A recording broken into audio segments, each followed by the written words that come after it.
Welcome to this episode of the Business of Practice podcast, where we focus on the physical, financial, and human sides of equine veterinary medicine. In this episode, we're talking about a hot issue, hiring an associate, with Dr. Mike Pownall. I'm your host, Kim Brown, publisher of Equimanagement. Mike Pownall, DVM MBA, is a Canadian-based veterinarian and a partner in Oculus Insights. That company is focused on helping veterinarians and other members of the animal healthcare industry improve their businesses. Thank you, Dr. Pownall, for joining us today to talk about hiring an associate. It's always a pleasure. Thank you for inviting me back. Well, everybody knows that finding and hiring an associate is very difficult in equine practice right now. So I think you guys have gone through this some this year. So can you tell me how your practice has worked through this issue and any tips that you might have for others who are hiring? Absolutely. So when we entered the pandemic, we entered it with 12 vets. 11 vets, if I don't include myself, because I don't practice very much anymore. And we left, we're leaving the pandemic with 16. Unfortunately, we lost 2 veterinarians. They moved into companion animal, which is a challenge in the profession in general. But we've gained 7 veterinarians this year alone. And I know when we were talking about recording this, I said, is this just a situation in Ontario, Canada, or what are lessons learned for other people? And I guess it started with a veterinarian reached out to us, I'm going to say October 2020. And she was from Germany. And she said, I've spent time in Canada. I've actually volunteered at your practice many years ago. Do you know if there are any jobs? And we were thinking, yes, we do. Yes, exactly where there's a job.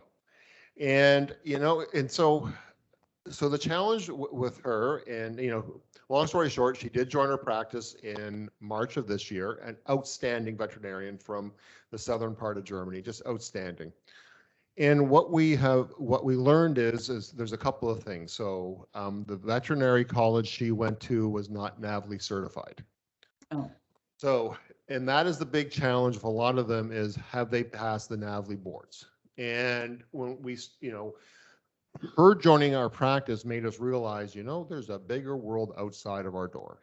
And so there's a couple of ways of approaching this. So we had to figure out immigration aspects of this.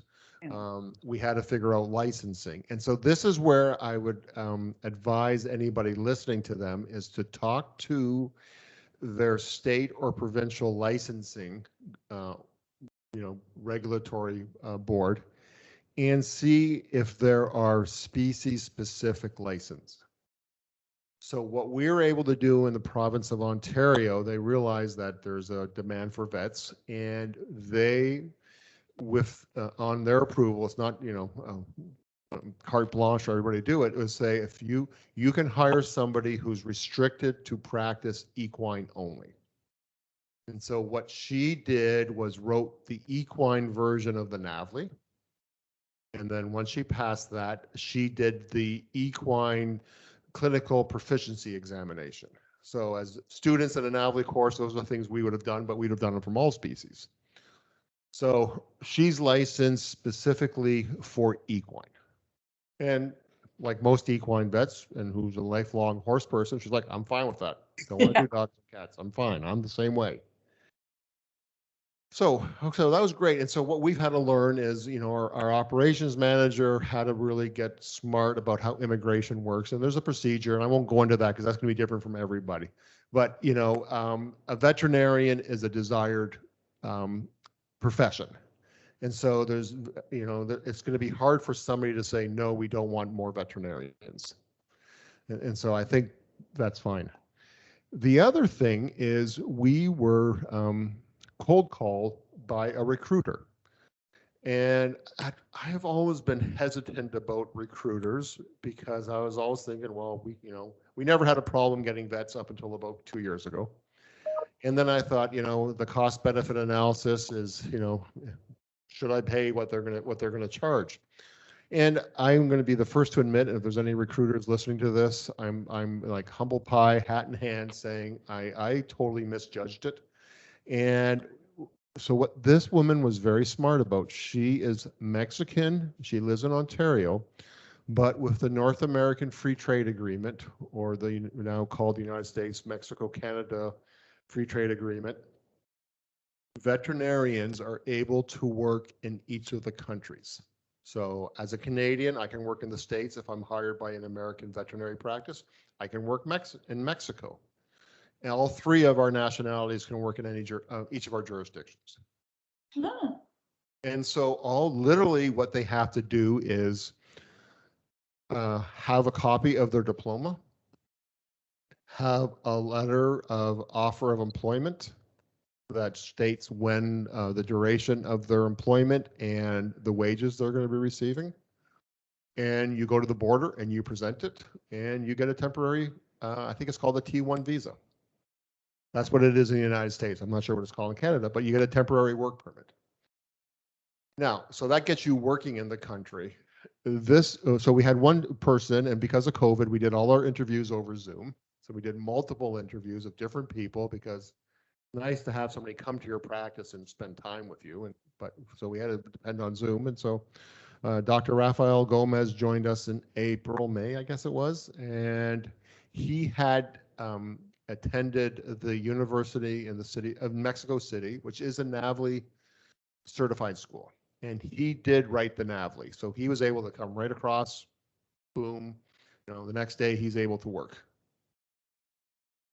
But what we realize is that there is a whole population of veterinarians in Mexico who are eager to come into North America. Now, not all of them have done the NAVLE. Some are doing it. So it's the kind of thing of one of two things. A, would your jurisdiction allow you to have a species-specific license, for one?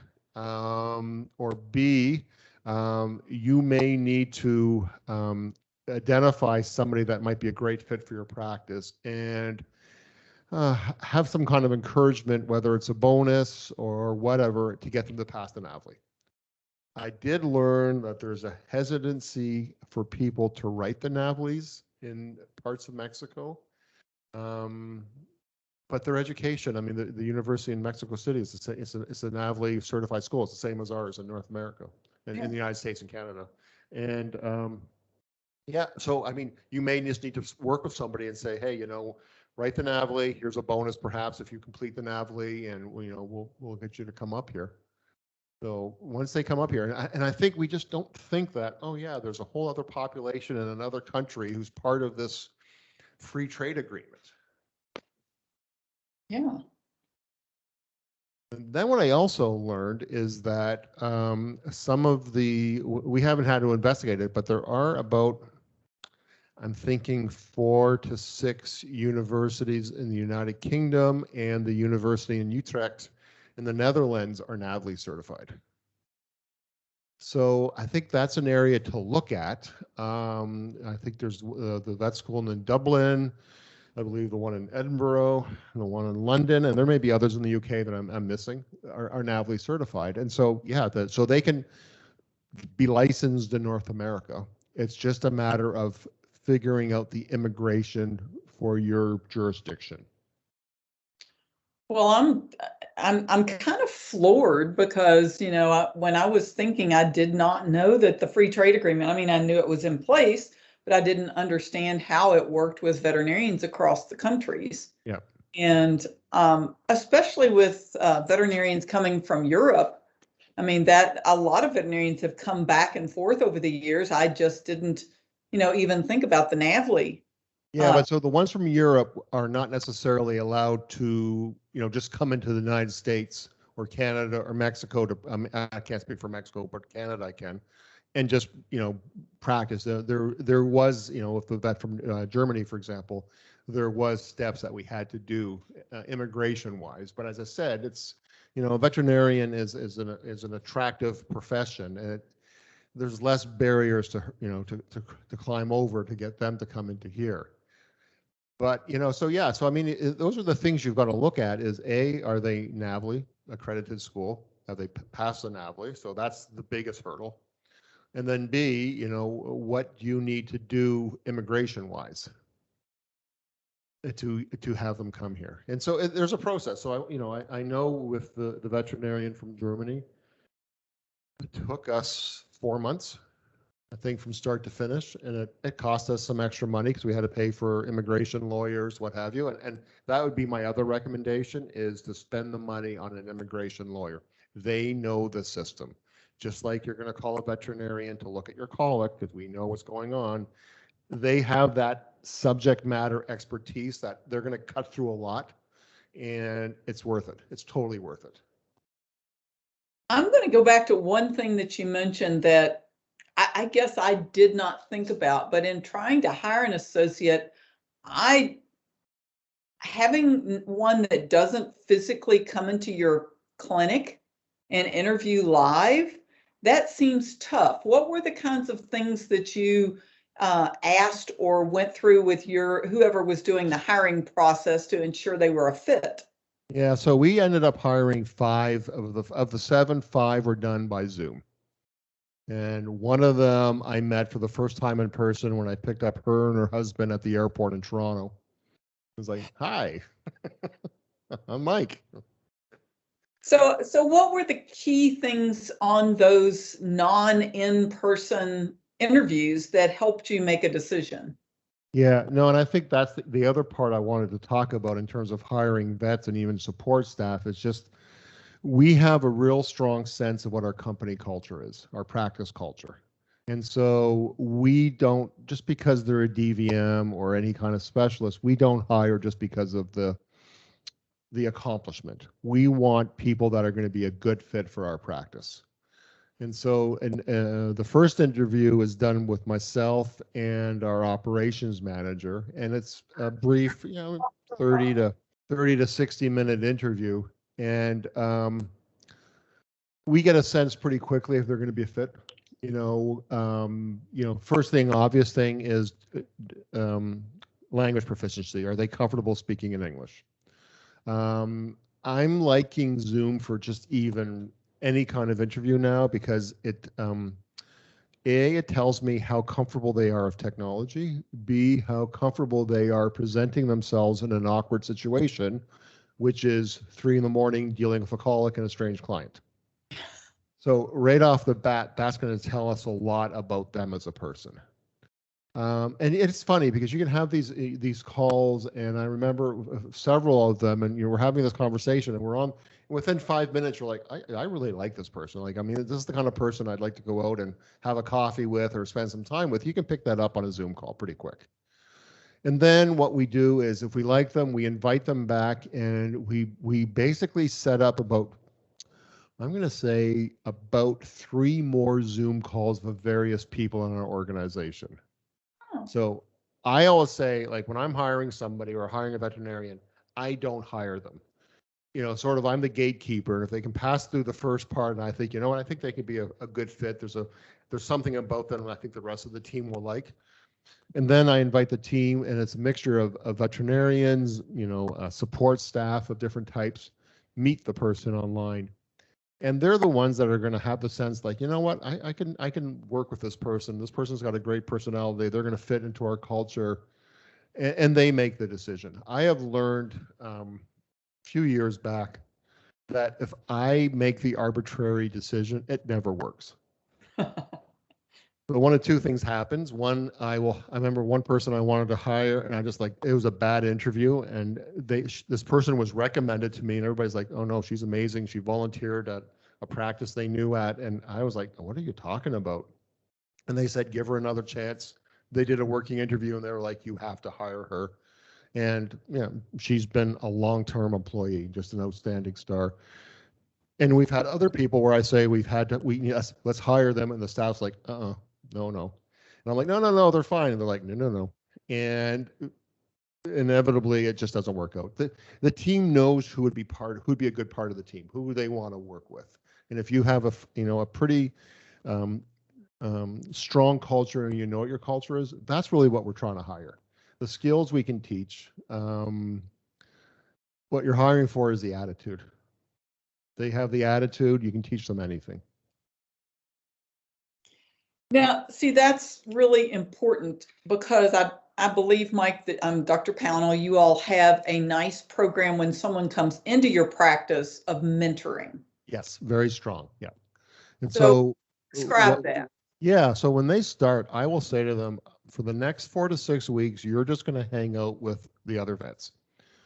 I don't expect you to bill a thing. I just want you to learn how we work with each other. I want you to learn how we communicate with our clients. I want the clients to meet you. So when you do go on call and you show up for an emergency, they're going, who the heck is this? They know that you're there.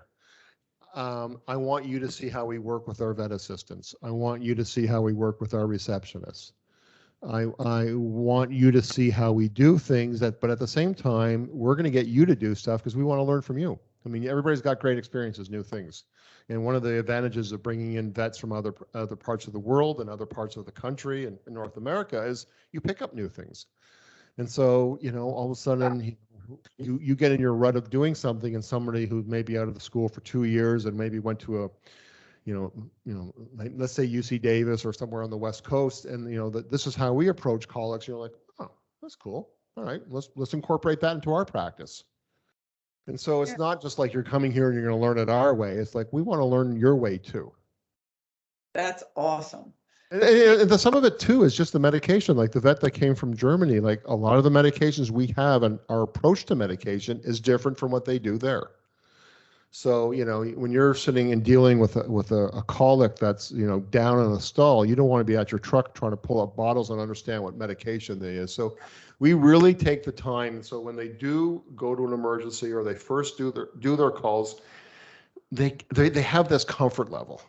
And, the small things aren't stressing them out because they get it and they feel supported. So this is a lifetime investment, you hope. And, and so take your time with it. So let me go back to the fact that you were skeptical of finding, using a recruiter. So you said you've hired 7 vets. Yeah. How did you find all these associates? So 4 of them came from the recruiter. So 4 of them are from Mexico. And, we interviewed, I would say, probably 12. And, she got to know us after a while. And some she'd say, I have a candidate. I don't think it's experienced enough for you. I'm going to tell them they need to do this and that. And maybe I'll approach you in a year or 2 about them. The other one is just keeping yourself open for opportunities. And so we got, an email from somebody, one of our newest vet, and her husband is a surgeon at Ontario Veterinary College, a new surgeon there. So she had moved into the area. So this is where it's a small world. One of the new vets that we had hired from Mexico had spent time with this other vet doing a field service internship at a university in the States. We live in a very small world, this vet world. And so, so all of a sudden this one person was like, I'm looking for a job. And then person B says, well, hey, I just got hired by Pownall. Talk to them. And then before you know it, was like, well, all right. And then it opens up doors. So what I have learned from this experience is to get rid of the bias that if they don't come from the United States or Canada, they're not good enough. And because my argument is, they may be better. They have outstanding work ethic. They taught us a lot and are teaching us a lot. And yes, it's more expensive than what we initially had considered to hire people, but isn't that the state of the world right now? Everything's a little bit more expensive, and we have to have unique approaches to things. So what worked before doesn't work now, so fine. Well, those are some wonderful tips, Dr. Pownall, on trying to find an associate. I know one vet had told me that there have been over 400 associate positions opened on the AAEP job board this year that have gone unfilled. Yep. So this may be a way for some of these practices to find someone to come in with your caveats of this may not be as simple as just saying move here. No, through Oculus, we know we do a lot of work internationally, as you know, and we're working with a couple of small animal practices in Dubai, of all places. And I was looking at their website before we had the first meeting with them, and I looked at all of their vets. And because Dubai is, it's in the middle of the desert, and they don't really develop a lot of their vets, and vets are from all over Europe, Asia. Yeah. And I was like, and I talked to them. I said, "How do you find vets from like Croatia and Hungary?" And they're like, "They're fine. Yeah, absolutely." And I just think we have this bias in North America of it's not an AVLE school, that it's not good enough, and it's like, that could be. But I think if if you go through the state or provincial legislation, there are steps they have to go through.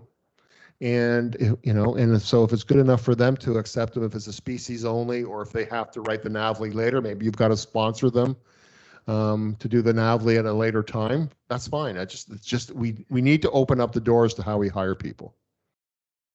And that's such a great tip right now, especially as people are going into this next season when practices are getting busier, more veterinarians are retiring, and fewer graduates are coming into equine practice. 100%. And I think what you're touching upon now is it's one thing to attract them, but you better have the culture that retains them. And I still hear stories. I was talking to another vet a couple of weeks ago talking about the practice that they know. I don't want to reveal too much, and I was listening to it going, it's 2021. Like that stuff doesn't fly anymore. It just doesn't fly. Like we've got to change our perspective, because it is definitely a buyer's market now. And all of these associates, whether it's companion animal, equine, food animal, they can work anywhere they want.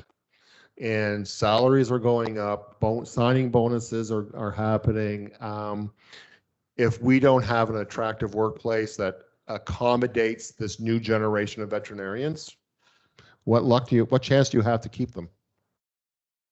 Right. So it's uncomfortable. It's really uncomfortable, and it was uncomfortable for me when I was exploring it. But often when things are the most uncomfortable is when great things come out of it. And I'm so glad that we took the dive in. Well, I tell you what, this is probably going to be one of the most popular podcasts we have done on the business of practice this year, simply because there are so many veterinarians out there who are at that, oh my gosh, I need help. Yeah, 100%. I was talking to a vet in Switzerland earlier today. Anywhere you talk to, Australia, Europe, North, South America, everybody is looking for vets.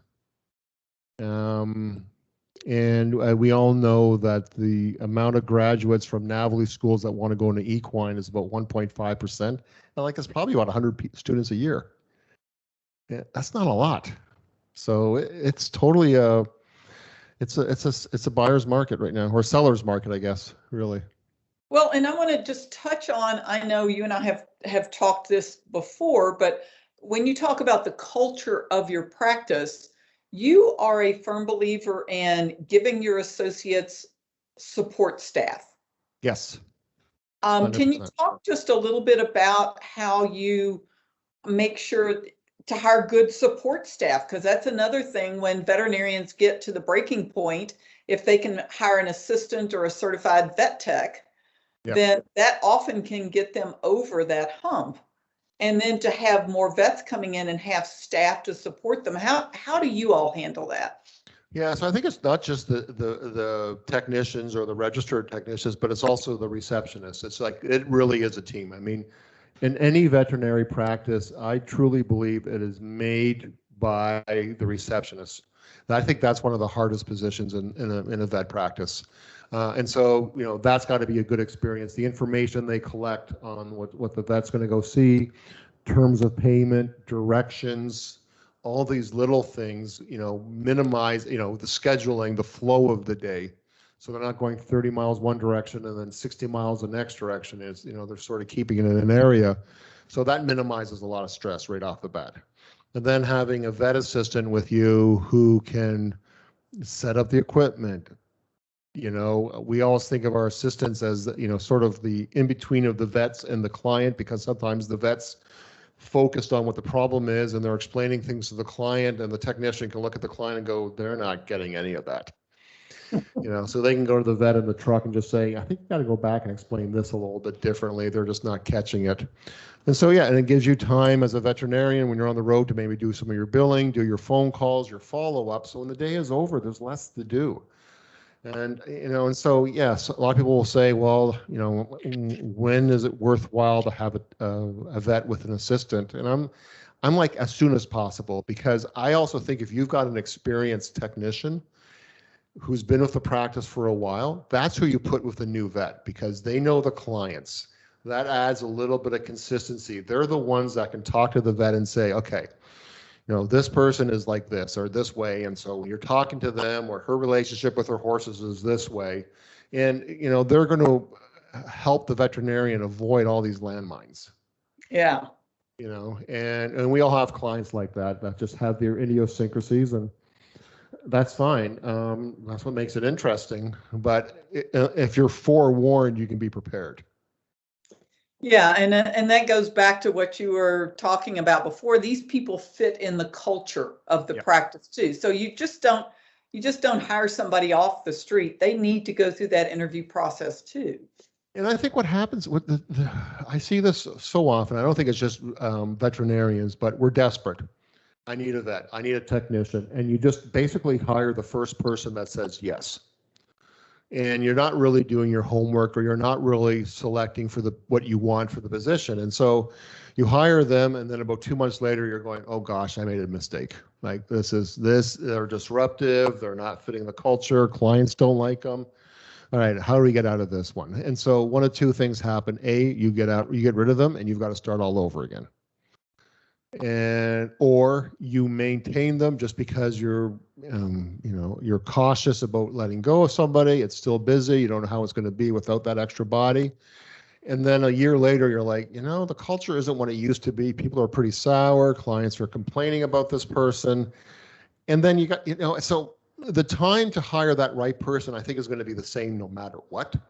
It's whether you want to invest it up front to get that right person who will blend well with your practice, or one that you're going to have to fire, or they're going to quit on you, and then you got to start again, or all the little fires that you're putting out because the clients are upset, the staff is upset. So I'd rather say, we're drowning. It's the spring. We're so busy and we don't have another vet.